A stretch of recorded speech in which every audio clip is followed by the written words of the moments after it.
Someone just cycled past me. So, now we arrive at the horse stables. Hello, horse. I've got one looking at me. You right? I'm going to get my tea out and I'm going to ask some tea trivia questions. Okay. Question 1. Where is the Nobel Peace Prize awarded in? Question 2. In cricket, when in position on top of the stumps, how much should the bails project by? And I'm looking for that in inches. So when I was researching this cricket question, I stumbled across roller skating cricket by accident. And I had to watch some of the videos, and it's so funny seeing these kids, all the usual cricket attire on, you know, they've got their bat and everything, but they're just on roller skates. I thought they'd maybe change it a little bit to kind of accommodate the new footwear, but no, it really is just a cricket game on some concrete, and they're on roller skates, and they look quite silly, trying to hold still and bat and move their feet. It looks like a bizarre game, and there are so many of these odd games out there, and there's so many niches out there, and this is perfect for where I am right now, because this stables is known as one of the only places in the UK to play horseball. Now, horseball is a sort of basketball game that you play while on a horse. And I can see the net right here. It's kind of just this big hoop, almost, if you ever read Harry Potter, like a Quidditch hoop with a net behind it. I looked up the video of horseball and I found a really funny video. I guess it is an extreme sport, but they kind of created this video as if it was like extreme skydiving, you know, something that was just terrifying and absurd. It had this kind of heavy rock music playing and these very cool, quick and slow motion shots. And there's a great quote in the video that says, "It's like basketball and rugby had a child and put that child on a fast horse." I think that's a brilliant quote to fit in. A great way of explaining it as well. I hope that child isn't too young, because it does look a little dangerous. Also, I found that there's horseboarding. There's just someone, it's like a chariot, but instead of being on like a thing, you know, on a chariot, you're on like this dirt board and a horse is dragging you around. So it does seem that horses do get a lot of attention when it comes to sport. Now I've met a squirrel having a little bite for lunch. That actually reminds me, I haven't eaten that much today. That reminds me, I'm really hungry. And I bought myself... Right, so I'm going to join this squirrel for lunch by eating an apple.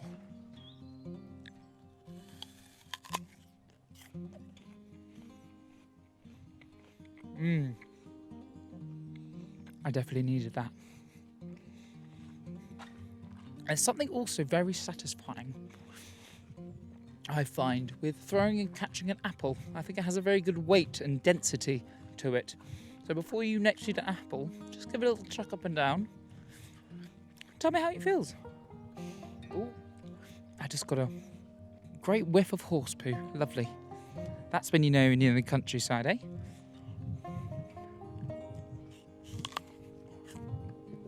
Right, I've finished my apple.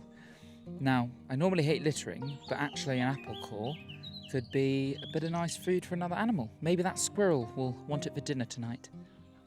There you go. Or maybe an apple tree will go. If someone's doing another walk in a few years' time and they can pick their own apple. Oh, I completely forgot about the third question. I got a bit sidetracked by the horses. So here's the third question. Which of these is furthest west? Bristol, Liverpool, or Cheltenham?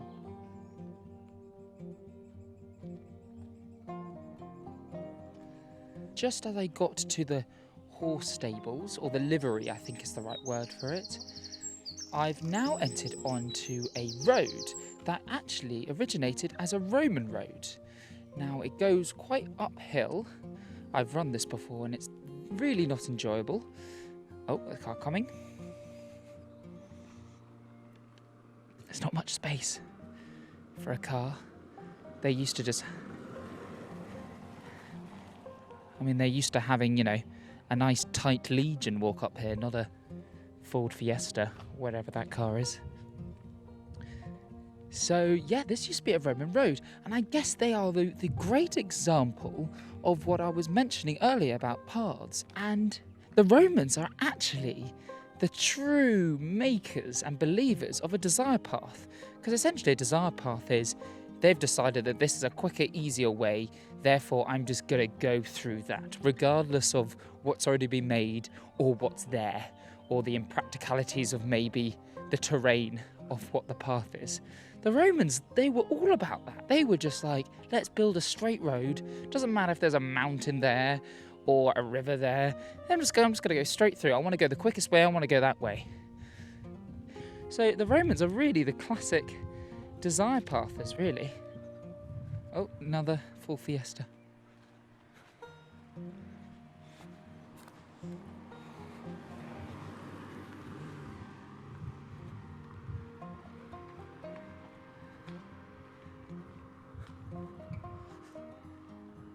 Now, either side of me are some really nice houses, so I do feel like I'm returning back slowly to civilization.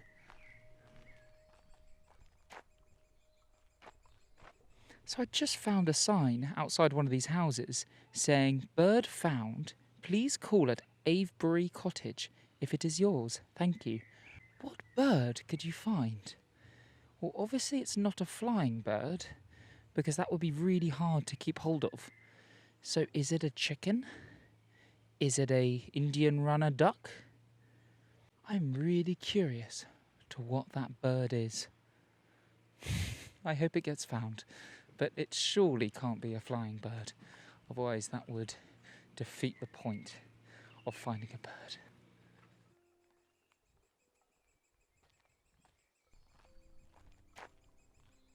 So I've got to a road of a bit more regular houses. No more bird signs though. I found a dog walking advertisement, and it is called Applause for Paws, Professional Dog Service. Maybe it would have been better to do applause with paws, and then that kind of, makes it seem that the dogs are clapping as well. And, at the end of the day, the dogs want to be happy being walked. So that would be my suggested change. I need to do the answers for the quiz. Sorry, there wasn't much of a delay. Answer to question 1. Where is the Nobel Peace Prize awarded in? It's Oslo, Norway. In cricket, when in position on top of the stumps, how much should the bails project by? The answer is 0.75 of an inch.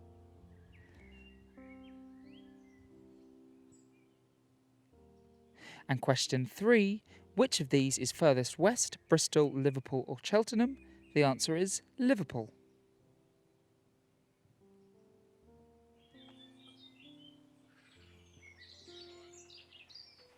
I don't want anyone contaminating that place.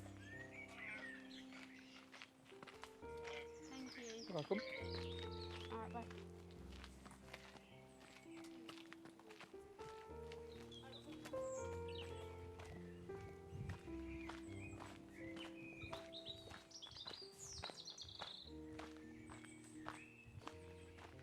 So, after these houses, there's a short path, and then it kind of exits onto a road.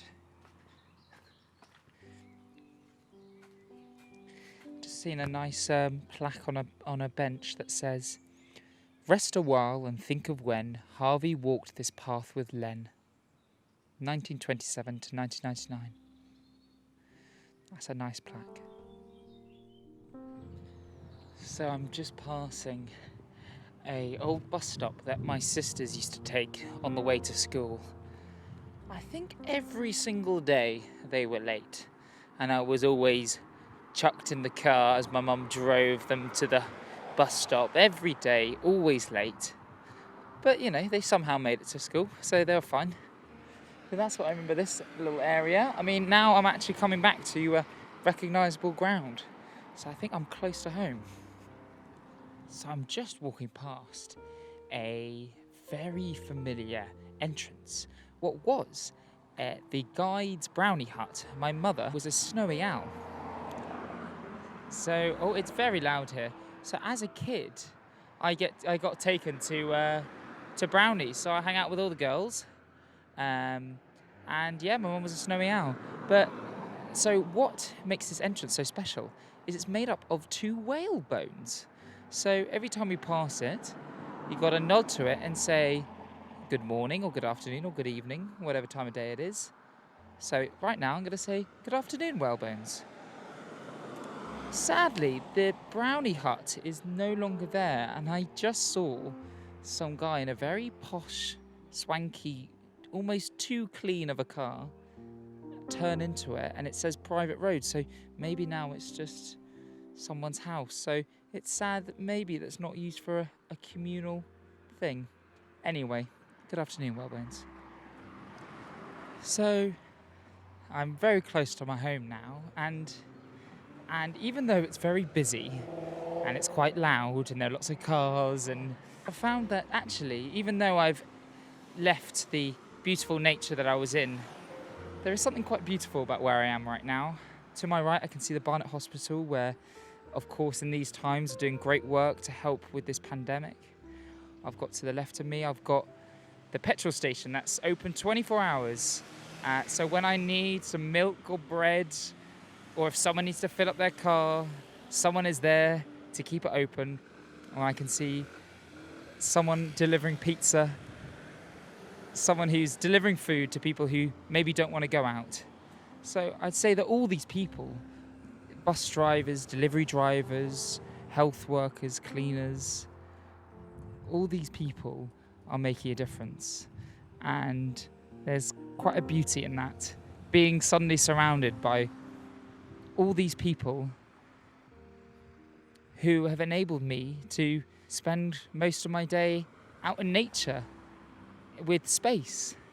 And I've had the freedom to do that whilst people are keeping the old world turning. So I want to send a thank you to all the people who are helping. And I'm just going to finish off with a clap that was on our street last week.